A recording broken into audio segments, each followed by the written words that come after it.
Bienvenue à notre culte de ce dimanche matin. Que Dieu vous bénisse. Shalom, shalom, shalom. Ça fait des moments qu'on ne se voit pas physiquement, mais spirituellement nous sommes ensemble. Et nous voici maintenant sur votre petit téléphone, ordinateur, votre écran. Nous sommes toujours ensemble. Que Dieu vous bénisse. Alors j'aimerais vous encourager à comprendre que ce qui nous arrive, c'est la volonté de Dieu. Le monde est pour lui. Tout ce qui renferme le monde aussi est pour lui. Donc il n'y a aucune raison que Dieu se mette à nous faire souffrir gratuitement. La Bible dit qu'il a tant aimé le monde et qu'il a envoyé son Fils unique.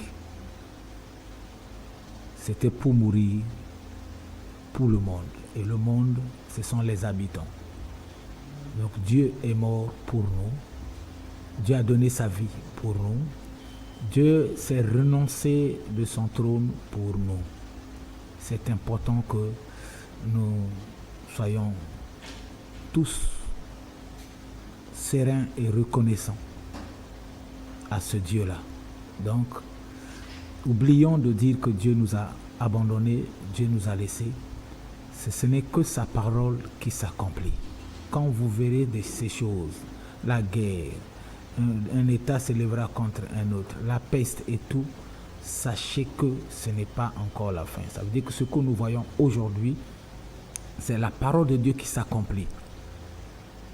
C'est la parole de Dieu qui s'accomplit. Et donc, personne ne peut arrêter la volonté de Dieu. Tout ce que nous pouvons faire, c'est d'être reconnaissant à Dieu et aussi d'être prudent. Parce que la Bible dit, soyez prudents. Et quand il parle de la prudence, il prend l'exemple d'un serpent. Il dit, soyez prudents comme un serpent. Pourquoi, en matière de prudence, il est obligé de prendre le serpent comme exemple, alors que le serpent est l'image de Satan? Parce que la prudence aussi rentre dans le cadre de notre protection, de notre vie. Le virus est là, la situation est là, c'est vrai. Lorsque nous regardons les enfants d'Israël, c'est la même cartographie.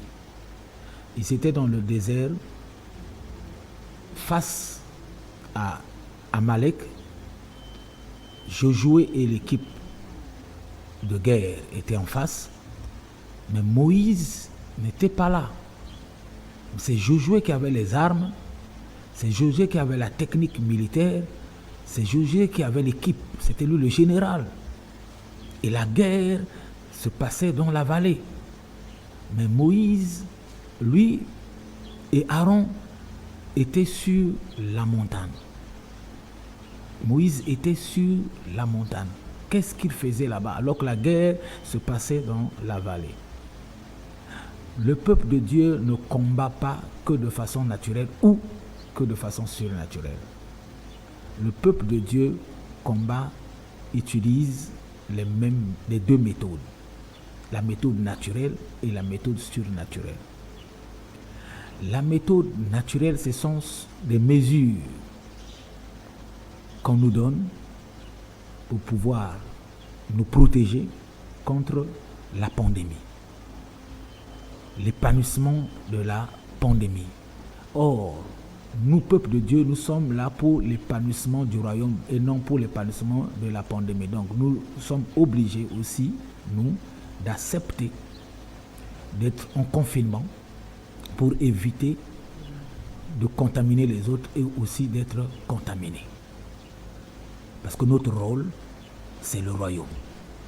Mais nous sommes encore sur la terre, nous devons respecter les mesures pour pouvoir retirer au virus ses ailes de s'épanouir. Sa clé pour démarrer sa voiture, quitter de son corps et aller dans un autre corps. Ce sont des mesures qui sont là. Et aussi les laboratoires sont au pied d'œuvre pour pouvoir chercher les antidotes. Et ça, c'est normal. nous devons encourager, nous devons nous laver les mains, nous devons faire tout ce que les médecins nous conseillent pour éviter que le virus se répande. Ça, c'est clair. Chrétiens, chrétiennes, écoute-moi. Ce n'est pas hors la Bible. On n'a pas fermé Dieu. On n'a pas fermé l'église. On a fermé les bâtiments d'église. Le problème avec les chrétiens aujourd'hui, c'est que le groupe de chrétiens religieux était attaché au bâtiment d'église. Ils lisaient leur Bible lorsqu'ils sont à l'église. Ils priaient seulement lorsqu'ils sont dans le bâtiment d'église. Toute sa vie chrétienne était basée à la Bible. Ça, c'est ce qu'on appelle les chrétiens religieux. Alors que le christianisme n'est pas une religion. Le christianisme est un mode de vie. Donc, il est appelé à vivre n'importe où, ce mode de vie-là. Et aujourd'hui, les vrais chrétiens, donc les disciples, vivent tranquillement parce qu'on n'a pas fermé l'église qui est lui. Le chrétien n'est pas fermé, c'est-à-dire le vrai chrétien n'est pas fermé. Le vrai disciple n'est pas fermé parce que Dieu habite en lui. Tout ce qu'il peut chercher dans le bâtiment d'église, il a en lui. Donc, nous vous encourageons de créer des églises de maison, priez avec vos familles, lisez la Bible. Celui qui a un peu de la matière, celui qui comprend un peu les Écritures, peut se mettre à exhorter. C'est comme ça aussi les ministères vont apparaître. Donc, les chrétiens, mes frères, mes sœurs, le peuple de Dieu, je parle au monde entier, ce n'est pas une mesure diabolique. C'est une mesure de Dieu. Pour en être sûr, regardons la Bible. Ésaïe 26, 20 à 21. Avant qu'on lise, s'il vous plaît, j'aimerais te dire que la victoire des enfants d'Israël, ou bien la victoire des Amalek, partait de la montagne, de ce qui se passait sur la montagne. Lorsque les mains de Moïse étaient élevées, les enfants d'Israël avaient la victoire. Donc, avaient le devant sur les Amalek.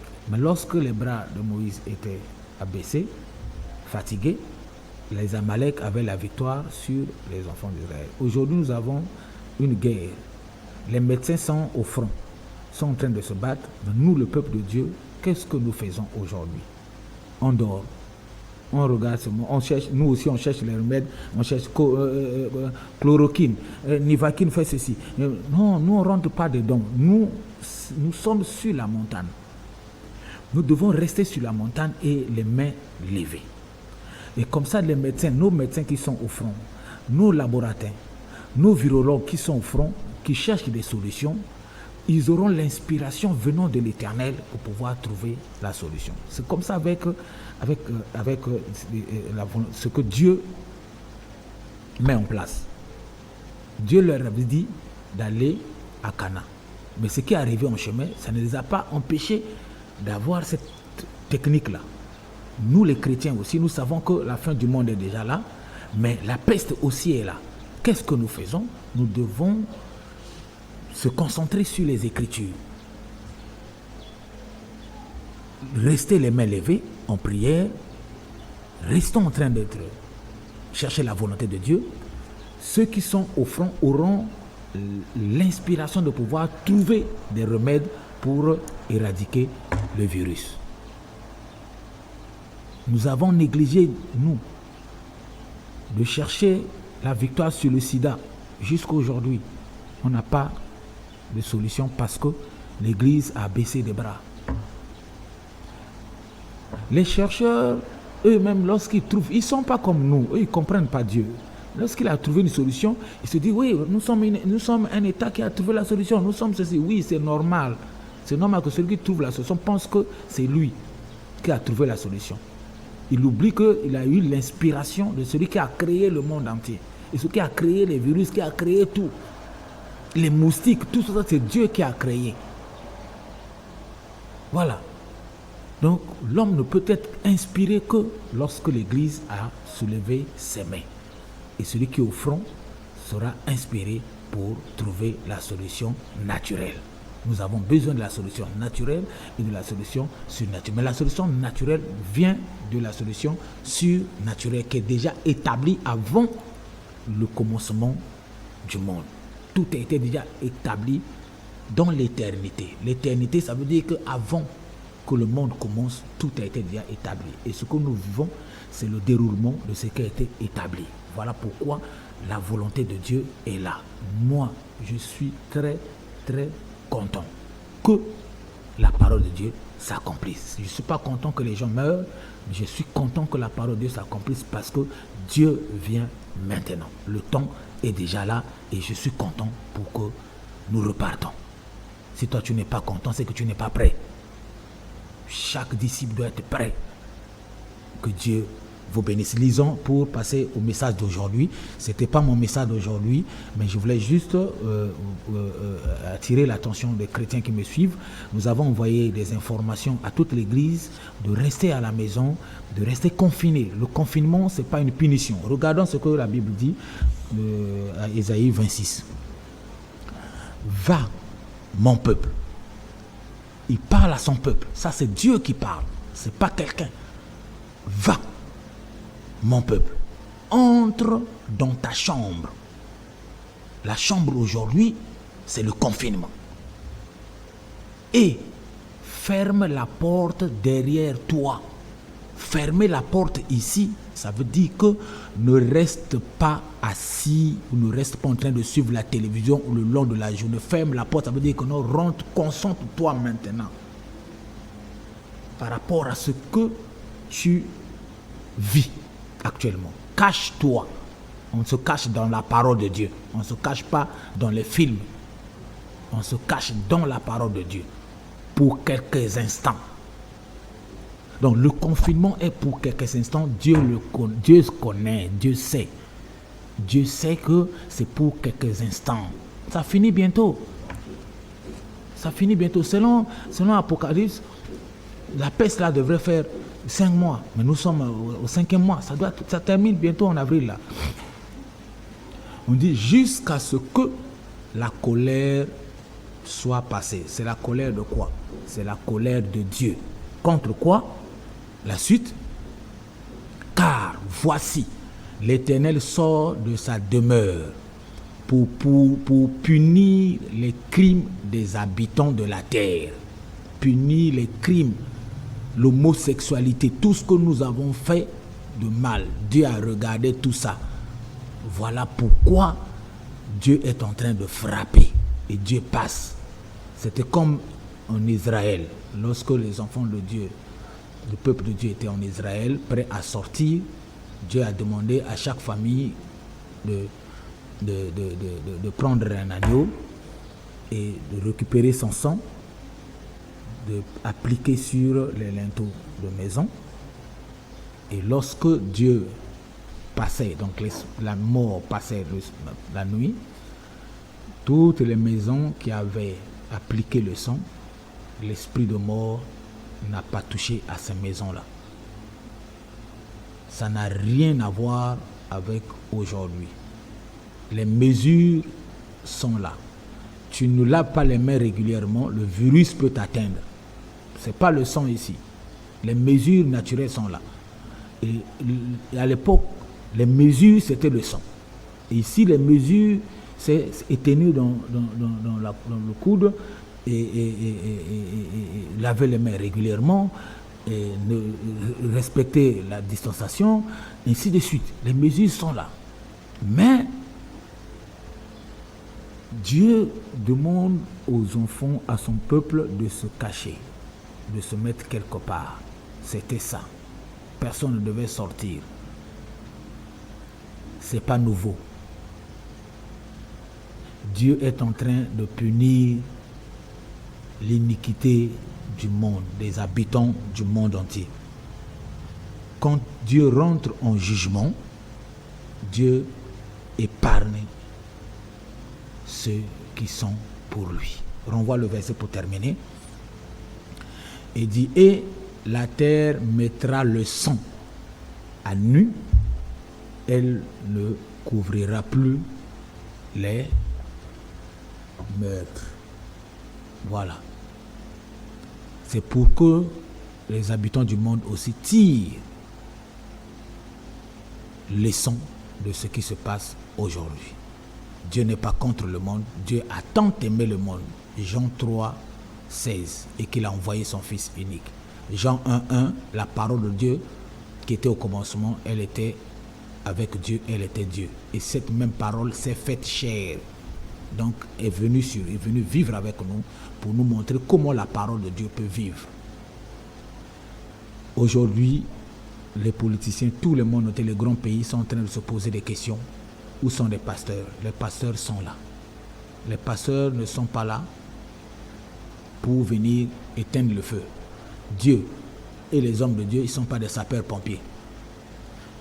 Les hommes de Dieu étaient en train de vous avertir de ce que Dieu avait déjà dit il y a longtemps. De ce que Christ avait dit il y a 2000 ans. Personne n'a accepté de donner sa vie à Jésus. C'était des débats sur ça. Des pasteurs escrocs, le pasteur ceci, pasteur cela. Les pasteurs n'avaient pas de valeur. Et aujourd'hui, le pasteur a maintenant de la valeur. Non. La seule valeur accordée, c'est la parole de Dieu. Repentons, nous. Revenons, lui qui a créé le monde. Revenons au Créateur. Revenons à celui qui est notre maître. Revenons à Dieu. Il nous pardonnera et il nous donnera la solution. Mais je crois que ceux qui sont au front, les laborantins, les virologues, tous ceux qui sont en train de chercher, ils vont trouver parce que l'Église a compris et l'Église a soulevé les mains vers l'Éternel. Seigneur Jésus, nous comptons sur toi pour la solution, pour que ce virus soit éradiqué. Nous savons très bien que c'est ton affaire, c'est toi qui as commencé ton affaire et tu termineras toi-même. Mais nous, ce que nous avons à faire, c'est de te rappeler simplement que nous sommes tes enfants et nous avons besoin de ta main toute puissante pour arrêter ce virus. Aide-nous, Père, donne-nous la solution. Au nom de Christ Jésus, Amen. Je vous encourage de continuer à suivre les cultes et continuer à rester confinés à la maison, concentrés, prier ensemble. Enfin.